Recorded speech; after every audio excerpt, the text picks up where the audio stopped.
नवासी हजरत अबू हुरैरह रसूलुल्लाह से रिवायत करते हैं कि आपने इरशाद फरमाया, अगर मोमिन को उस सजा का सही इल्म हो जाए जो अल्लाह ताला के यहाँ नाफरमानों के लिए है, तो उसकी जन्नत की कोई उम्मीद न रखे, और अगर काफिर को अल्लाह ताला की रहमत का सही इल्म हो जाए जो अल्लाह ताला के यहाँ है, तो उसकी जन्नत से कोई नाउम्मीद न हो। मुस्लिम 90 हजरत अबू हुरैरह रसूलुल्लाह से रिवायत फरमाते हैं कि अल्लाह ताला के यहाँ 100 रहमतें हैं। उसने उनमें से एक रहमत जिन व इंस, जानवर और कीड़े मकोड़ों के दरमियान उतारी है। उसी एक हिस्से की वजह से वह एक दूसरे पर नरमी और रहम करते हैं।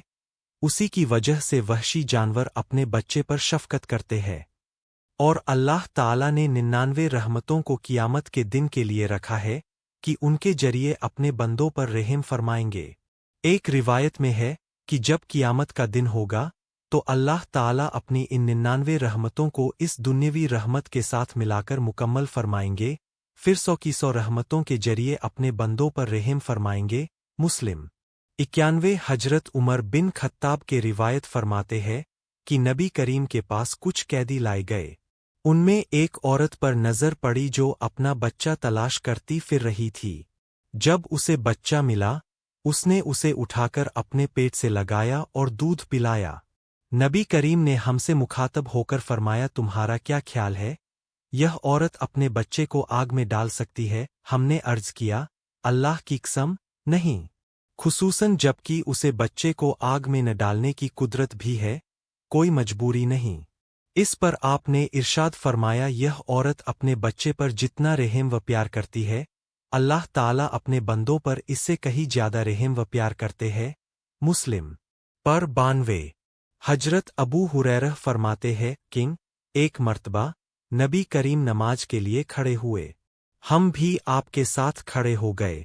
एक देहात के रहने वाले नौ मुस्लिम ने नमाज में ही कहा, अल्लाह, सिर्फ मुझ पर और मुहम्मद पर रहम कर, हमारे साथ किसी और पर रहम न कर।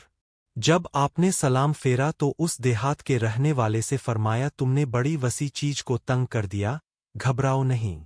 रहमत तो इतनी है कि सब पर छा जाए, फिर भी तंग न हो, तो तुम ही उसे तंग समझ रहे हो। बुखारी 93 हजरत अबू हुरैरह रिवायत करते हैं कि नबी करीम ने इरशाद फरमाया, उस जान की कसम जिसके कब्जे में मुहम्मद की जान है, इस उम्मत में कोई शख्स यहूदी या ईसाई ऐसा नहीं जो मेरी नबुव्वत की खबर सुने, फिर इस दीन पर ईमान न लाए जिसको देकर मुझे भेजा गया है, और इसी हाल पर मर जाए तो यकीनन वह दोजखियों में होगा।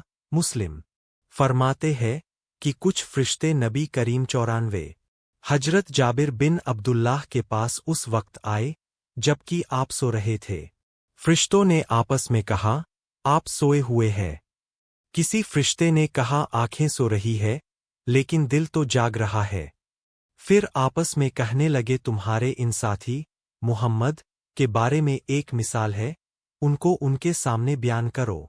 दूसरे फरिश्तों ने कहा, वह तो सो रहे हैं, लिहाजा बयान करने से क्या फायदा? उनमें से बाज ने कहा, बेशक आंखें सो रही है लेकिन दिल तो जाग रहा है। फिर फरिश्ते एक दूसरे से कहने लगे, उनकी मिसाल ऐसी है जैसे एक शख्स ने मकान बनाया और उसमें दावत का इंतजाम किया, फिर लोगों को बुलाने के लिए आदमी भेजा। जिसने इस बुलाने वाले की बात मान ली वह मकान में दाखिल होगा और खाना भी खाएगा, और जिसने इस बुलाने वाले की बात न मानी वह न मकान में दाखिल होगा और न ही खाना खाएगा। यह सुनकर फरिश्तों ने आपस में कहा, इस मिसाल की वजाहत करो ताकि यह समझ लें। बाज